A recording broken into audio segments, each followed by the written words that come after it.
Silverwater og Silverwater Saturday på havnen i Svendborg. Og hvem er du? Jeg hedder Kenneth, og jeg kommer fra Fyns Jetsportsklub.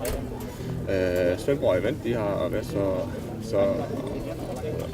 så flinke at komme og spørge mig, om vi vil komme ned og lave lidt underholdning på arrangementet hernede i dag. Og det har vi selvfølgelig sagt ja til, for det er jo en stor mulighed for os til at komme ud og vise vores sport frem og vise vores maskiner frem, som vi brænder rigtig meget. Og nu har vi jo lige set det ene af jeres show herude på vandet, og det er jo helt fantastisk. Hvad hedder det, som I laver? Det vi laver, det hedder freestyle, men der er så mange forskellige former for klasser inden for jetski.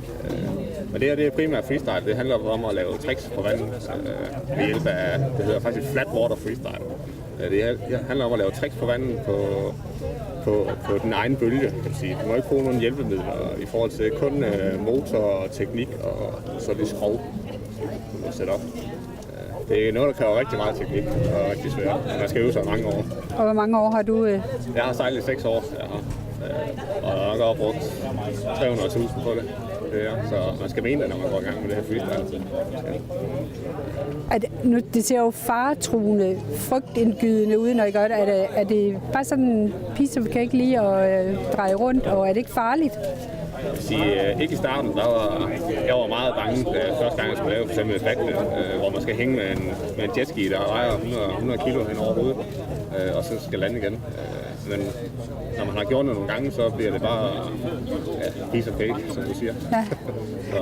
Hvor mange er I medlemmer i klubben?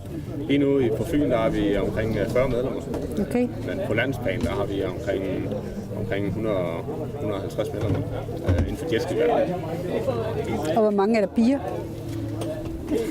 Jeg tror, der er nok omkring 10 piger i hele Danmark, når der sejler. Så vi vil gerne have nogle flere ind.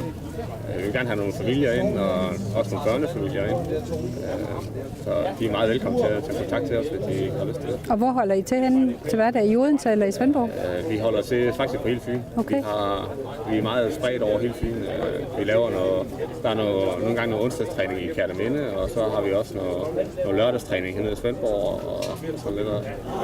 Men vi har ikke sådan noget officielt endnu, da vi er en meget ny klub endnu. Men man kan altid gå ind på Facebook eller Fyns Jetsportsklub og skrive til os og spørge også, hvordan man kommer i gang med sporten, hvis man har lyst til det og mod på det. Har I hver jeres maskine? Det har vi. Ja. Det er kun jetski, det er en enkelt maskine, eller en enkeltmandsmaskine. Du kan ikke være 2 på i forhold til sådan noget som dansk, og der kan man godt sætte 2 eller 3 mennesker på. Nu har vi jo set nogle fine både. Jeg ved, at det er dyrt at cykle. Hvad koster sådan en jetski? Den, der står der, den står nok i omkring 200.000. Okay. Den, der står ved siden af, det er omkring 300.000. Okay. Der er forskellige niveauer, man kan køre på, alt efter hvor store pengepunkter er, og hvad man har ambitioner på. Så lige så meget, der er mange niveauer, man kan.